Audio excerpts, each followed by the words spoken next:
right, guys, welcome back to another episode of Running with Wolves.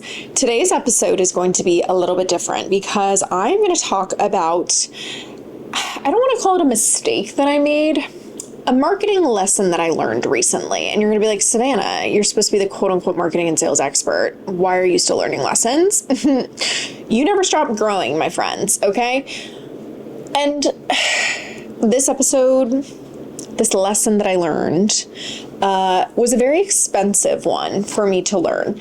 And honestly, I think those teach us the fastest and the easiest because truthfully, I will never forget this one.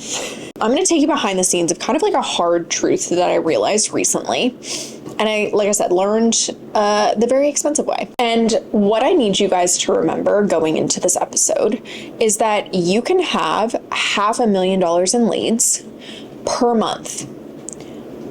You can have a super hot offer, an engaged audience, even really happy clients or customers, and still feel like your sales are not at the point you want them to be, and that they are not reflecting the effort or the work that you are putting in. And hi, that's me. It's me. Hi, I'm the problem. It's me. I want to talk about a couple months ago. So in June, I was probably bringing in about on average 500K in leads, right? That's pretty normal for me, or was at the time. All of 2025, that's about what I was bringing in. In July, I changed a couple of things in my marketing strategy, and I brought in 1.2 million in leads. I doubled the amount of leads that I brought in with literally just a couple marketing changes. I had at the time a sales process that was quote unquote working. I had a team, and I had a reputation, still do, as someone who helps people scale really quickly, who creates absolute kick-ass marketing and sales strategies. But the reality was that the sales were fine. I was still making multiple millions, but you're like, Savannah, quit your complaining. Okay, when you have a goal, you have a goal. I don't want to hear about it. I was still making multiple millions, but I had set a goal for the last year to double my sales. And last year that did not happen. I made the same amount of sales with less time, but I didn't double my sales. Okay. So this year I finally was like, you know what? We keep hitting the same income level at every single turn, every single month. And I cannot break past this income ceiling. I need to take my own freaking advice and look at my marketing strategy. Okay. My engagement was fine, but it wasn't really converting the way that I wanted it to, and the way that it really should with the size of audience that I have. And on top of that, I think, putting more thought into my marketing than I ever had before, and seeing less movement than I should have. And honestly, here's the part that kind of pissed me off the most about this scenario, is that if I had made these changes to my marketing strategy earlier in the year, I would have generated an extra $3 million in leads this year. Let that one sink in.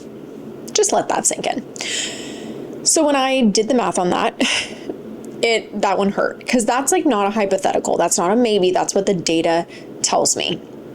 And this story isn't just about what I've fixed. I also want this to be a wake-up call to the business owners who are listening to this, who are watching this, to how much money you're probably leaving on the table right now, because there are certain gaps in your strategy. There are certain things you're not optimizing and leveraging that could literally be bringing you in so much more money. So with that being said, this is the 500K lesson, not the milestone, the mistake. And in this episode, I'm going to walk you through the very real reasons my results were not matching my numbers, the mindset shifts and execution changes that I made, and how I doubled my leads to 1.2 million and tripled my sales in July without posting more, launching something new, or burning it all down. In fact, in that month, I actually made it harder to work with me because I raised my prices on all of my different offerings. So for all intents and purposes, if there was ever going to be a month that I like quote unquote struggled with leads, struggled with sales, it would have been then. But I didn't. I doubled my leads and I tripled my sales. So let's get into it. So I want to talk about where I was before. So this is me in June, okay? So on paper, we were thriving. Super strong traffic, a strong audience, really solid opt-ins to my audience, right? So I constantly had people joining my podcast, joining my email list, following me on all of my social media platforms. And I had decent conversions and I had consistent inquiries and I knew what brought that in, okay? But the revenue did not match the volume of traffic, leads, followers, audience size that we had. I was doing everything quote unquote right, like most business owners are, except it wasn't translating the way I wanted it to. So what did I do? What most of you typically do. I started doing more. I would go live and do live Q&A sessions. You guys were probably on a lot of them. Typically on Mondays, but sometimes I would do Mondays and Fridays. I did Ask Me Anything anonymously every week on Tuesdays religiously to answer people's questions. I would send out an email every week. I would do daily story selling. I would push hard, create urgency on my stories, and I was constantly creating value to keep people warm. I was showing up. I was over delivering. And I was honestly kind of exhausting myself and burning myself out trying to force the momentum. Because deep down, I genuinely believed that the answer to, scaling from multiple millions to even higher multiple millions was to do more. I have my podcast to create more value, to create more visibility. I was considering ads. I was considering PR. There was so much that I was considering because I was hoping that it would just get more people to convert. But the truth is, and it's funny again that I was saying, like, I just needed to take my own advice. It wasn't about doing more. It was about fixing the right things and doing more of those. Not as far as like volume of content or marketing goes, but as far as doing like the same amount of volume, but doing more of the topics that worked. So before we talked about what I did, I want to talk about the very real mistakes that I made because I genuinely believe in learning from people's mistakes. Some of the best lessons that I have learned have come from business mentors or consultants or things like that I have hired, and I learned from their mistakes. And so I want to kind of walk you through what those were for me so you can obviously skip over those mistakes and not make them. So mistake number one, when I was kind of cross-referencing some of my content from years past, what I realized was that I, for some reason along the way, stopped really talking about my results that I was creating on a day-to-day basis. Sometimes I would create content around, the level of business that I had, how much money I was making or how little I was working or things like that. But it wasn't in hey, this happened for me on a random Tuesday at 3 p.m. while I was watching Bravo. It was more so like, look what I've accomplished, and this is why I'm an expert in my field and how I can help you more because of that. I was posting client wins left, right, and center, but I barely talked about what I had created. And I don't know why I gave into this like mindset, but I think that there was so much talk online of people who were like, I'm not going to buy from someone when they brag about their wins, blah, blah, blah, blah, blah. And so I was almost kind of scared to talk about what I had created and like the constant wins that I was experiencing for myself in my own business. But I had this realization because I've worked with a personal trainer in the past, and I was thinking about it and I was like, if I was trying to hire a personal trainer and they weren't fit, they weren't strong, they weren't exemplifying the results that they created for their clients, and they didn't actively market that, like, I don't know that I would hire them. I would hire probably somebody who created really great results for their clients and also were super fucking fit because they were walking the walk. And so then I was thinking about it and I'm like, wait, but if I'm talking about client wins, that's great. But like, if I'm not showcasing my results, why would someone hire me for their marketing and their sales when that's what I'm helping them with? What I recognized was that there are two kinds of social proof that I needed to be posting, and ultimately what I think everyone else should be posting as well. People want to know that your products or what you teach in your services also works for you. a great example of this would be, there was probably about a year ago when it came to Rhode skincare, or even like Kylie Skin, right? Kylie Jenner's skincare line.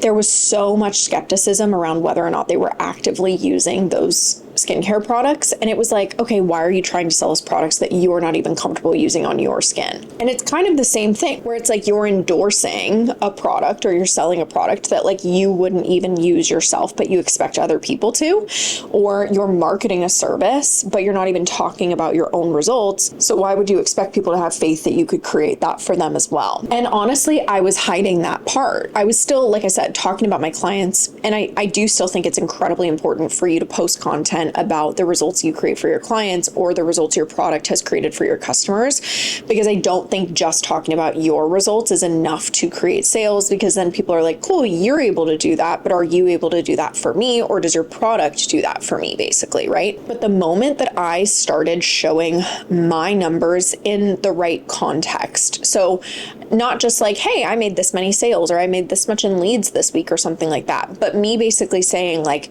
dude, I literally went from having 150K in leads per week to having 350K, 500K in leads per week. And I made these changes, and I did that when I was literally offline completely on my 4th vacation in 5 weeks or something like that, right? I showed that I was living the life that my target audience wanted, so that they wanted to learn from me, because I was walking the walk. Okay, mistake number 2. I was not creating enough urgency in my feed content, my emails, my overall marketing. Here is what I have learned, is that in order to create sales without having to show up live, you cannot. It's kind of like how in sales conversations, it's really easy for you to close somebody when they get on a call with you, but you can't for the life of you close someone in Instagram DMs if you're having a sales conversation, or just get them to buy without talking to you at all. There's probably stuff that's happening in your sales conversations that's not happening in your marketing consistently, that's creating that reality for you. And for me, it was a very similar experience in that I recognized there was so much that was happening in my stories. There was urgency, there was FOMO, there was constant talking of my wins, of client wins, there was solution selling. There was so much of that that wasn't happening in my feed, or in my emails, or even in my TikToks, right?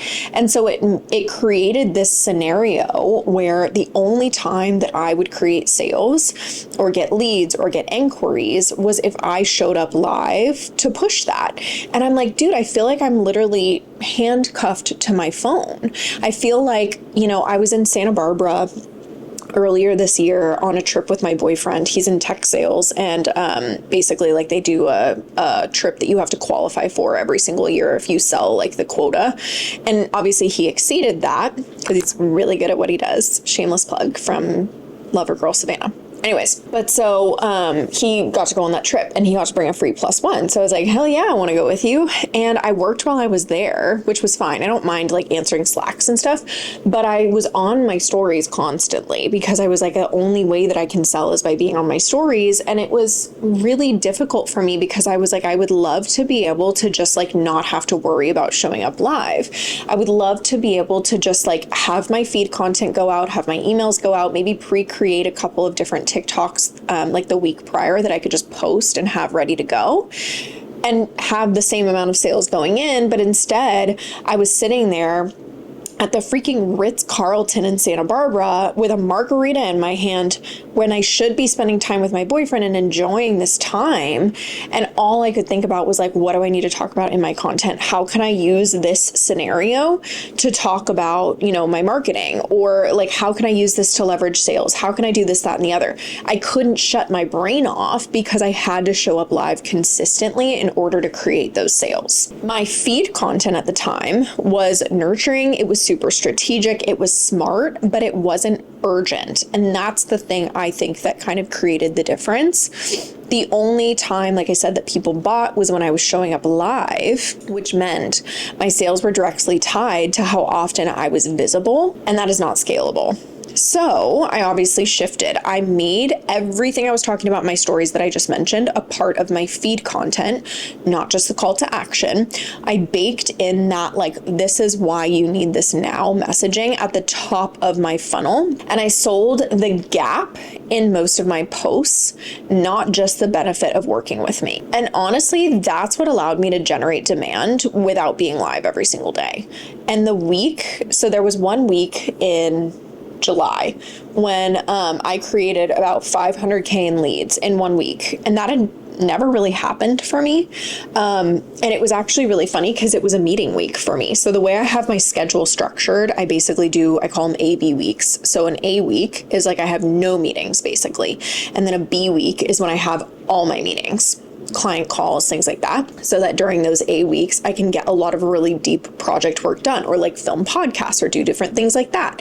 And then I obviously have all of my meetings the next week, and I'm just doing a little bit of like client support on Slack and stuff in between. The week that I created 500K in leads was one of my busiest weeks. It's typically like a week during the month where I basically have like 6 to 7 hours of calls every single day.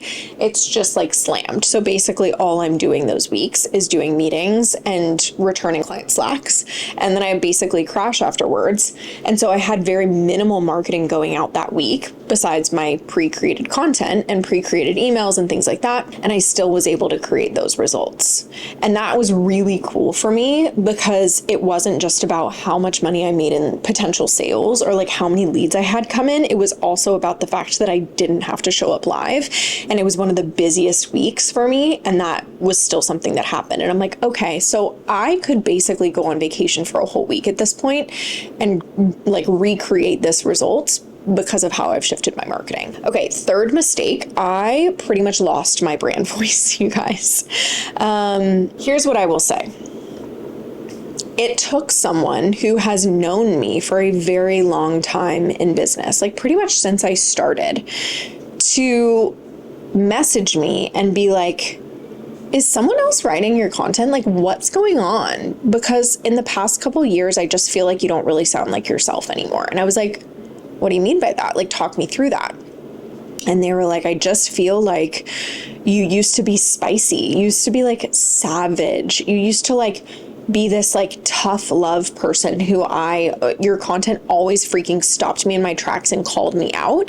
And I feel like a lot of the content you've been putting out is very like mushy gushy, soft, and like kind of polished and strategic and almost like vanilla. And that's not why people hire me. And if you have worked with me in the past or you have worked with me like ever, you would know that when I'm having conversations with clients, I am vivacious, I cuss a lot, I have such a different personality than what was coming out in my content. I give people very tough love. I call people out. I ask them questions that make them be like, oh, fuck, you're right. I am fucking up, or I'm missing, this piece in my strategy, or I'm the bottleneck to my problems, or something like that, right? People hire me because I say things that they're scared to admit, because I call them out, because I literally force them to move. Like, I refer to it as Savannah's boot camp in a lot of my programs. And when I brought back that version of me to my marketing, people very much responded quickly. And it was because I wasn't trying to sound like a multi-million-dollar coach on Instagram, right? I went back to sounding like Savannah. I put this like made up version of what the multi-million-dollar version of Savannah needed to sound like on the fucking back burner. I like tossed it out of the window and got rid of it. And I brought back that version of me who was unapologetic and didn't give a fuck about what anyone else said or thought. And my audience very much responded to that. Now, I will also preface that by saying, not preface that because I've already said it, but I will also follow that by saying, I genuinely hate when people say, oh, well, the only thing that you need to do to make more sales is just like, embody yourself more, or just show up as you or tell your story. There were very specific things like what I've mentioned here and like what we're about to talk about more in depth that I changed in my strategy and my content that created those sales. It was not because I solely like quote unquote brought back my brand voice. So that's not what I'm saying. Let me be clear, it was a combination of all of those things. And then lastly, I was nurturing in my feed. I was not selling. This kind of goes back to mistake number 2 that we were talking about a little bit. But this one's a little, I would say, like sneakier, because I actually thought I was doing a really good job showing up and selling in my content. But what I realized when I was looking at my content was I was only ever really warming people up. And even though I was asking them to buy, it wasn't actually me like selling. It was me basically saying, if you have this problem, let me know and we can talk. There wasn't this like, let me sell the solution, the service that I offer. I didn't put an emphasis on that, right? And so sales would spike whenever I would talk on stories and I would sell on stories because I would talk about the impact of working with me, the timelines people see results in, the urgency, right? And so when I took that energy and I sold directly in my feed content, I used impact statements like, if you don't fix your strategy now, you'll still be chasing leads next quarter. And are you okay with that? I painted this very, very vivid visual gap between where they were and where they want to be. And I very much plugged my service as a solution to that gap. And I stopped trying to quote unquote like serve my audience first and started converting right there in the caption. Okay. I understand the concept of like trust always wins, relationships always win, etc.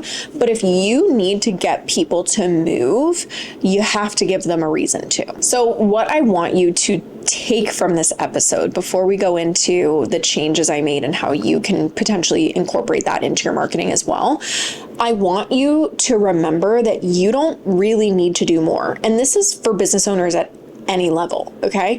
This is for you if you're making 20K per month. This is for you if you're making 60K per month. This is for you if you're making 200K per month. You don't need to do more. You need to fix what's actually broken, and you need to be able to spot the gaps in your marketing and your sales and where you're basically just leveraging that low-hanging fruit. Because for me, I was basically marketing only to the people who were ready to buy. There was nothing that I was saying in my marketing to push people through that marketing funnel for the people who just heard of me and were still consuming content in my world. There was nothing I was doing in my marketing to get them to buy and get them to buy quickly. So like I said, I was literally just taking advantage of that low-hanging fruit.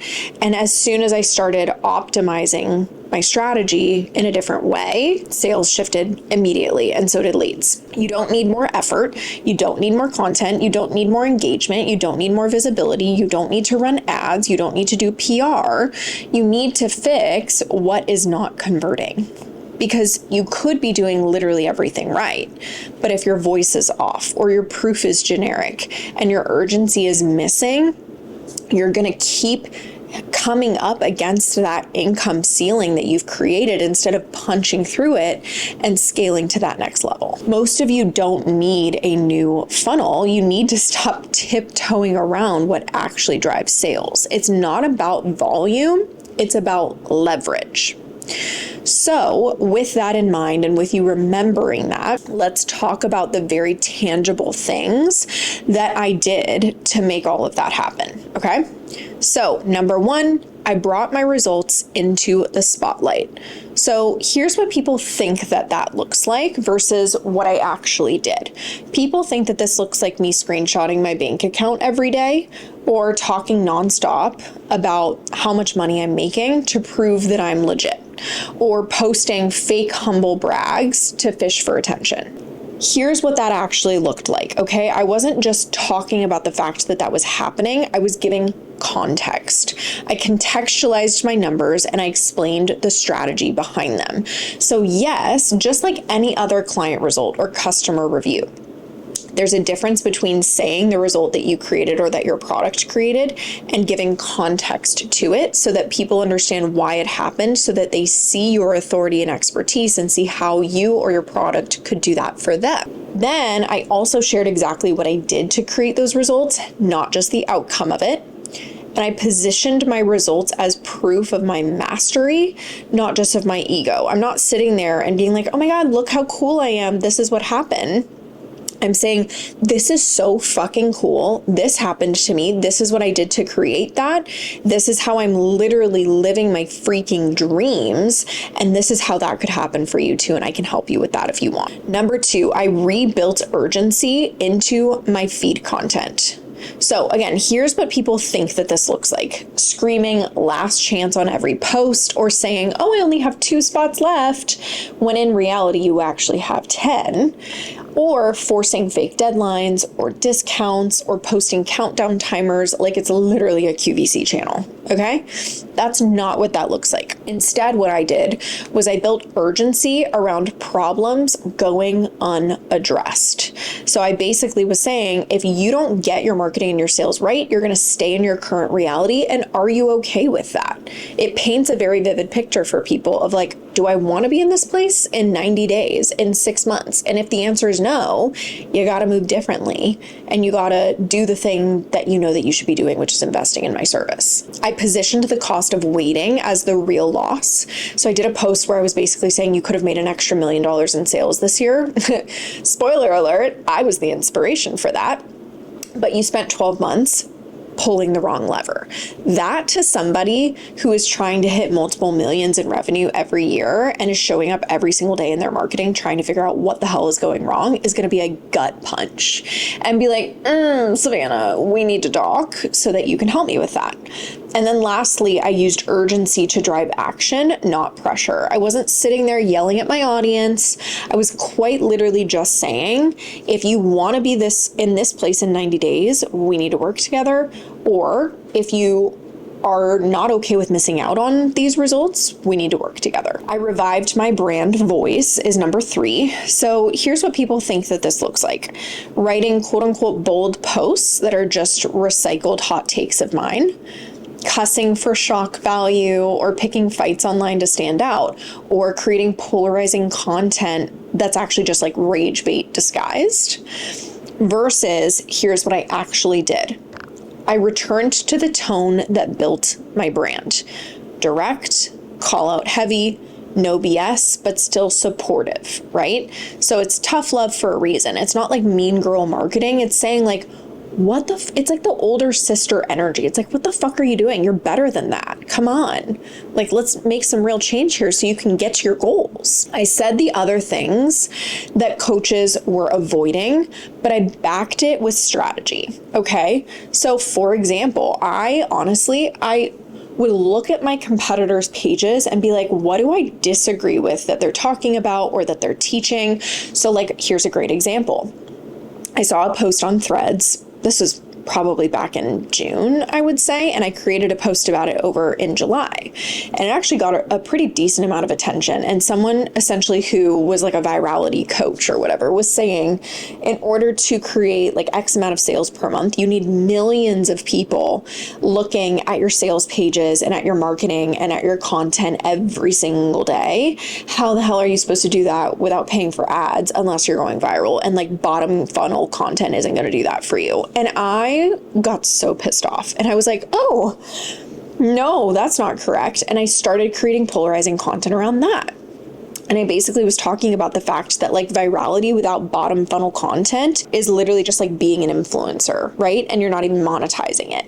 It's just getting views, getting engagement, and getting excited because you think that it's going to create sales for you, and then being disappointed. It's basically just like choosing disappointment for yourself, essentially. And I was talking about how so many people will tell you to just go viral, which is an unpredictable marketing strategy in the first place, and tell you need millions of people looking at your sales pages in order to get to a certain income level, which is absolutely incorrect, because I've had so many different clients who have such small audiences create hundreds of thousands of dollars of sales per month because they have the right marketing strategy. So I said a lot of things that other coaches were unwilling to say, or other consultants. And then lastly, I delivered content that felt like a slap and a strategy at the same time. It was like literally wake up. It was like a little bit of a bitch slap of like, what the fuck are you doing? And once you realize that that's crazy and that you shouldn't be doing that anymore, here's the strategy you should be implementing to change the result that you're experiencing. And then lastly, I made my content sell. I'm not just talking about stories. I'm talking about feed content, TikToks, emails, podcasts, not just nurture, because I was sick and tired of only creating sales when I showed up live. So here's what people think that would potentially look like. Posting 5 call to actions on one caption, saying, oh, buy now on every single post, or turning every single piece of content that I posted into a absolute pitch fest, talking about the deliverables of my services in every single piece of content. No, we did not do that, okay? Instead, I built conversion pathways into educational content. So instead of saying like, here's the 3 marketing shifts you should be making, I said, don't do this. Even though you think this is going to create results for you, it's not. Do this instead, and here's how. And then I sold them on, if you don't know how to do that, that's what I help with. Or I paired every single insight or polarizing opinion or hot take that I had with an invitation to solve the deeper problem by working with me. And then lastly, I painted a very vivid picture of before and after contrasts so that people would see what they were missing. And you guys, within no joke, 30 days, 1 month, my leads jumped from a little over $500,000 to $1.2 million in leads. My sales tripled.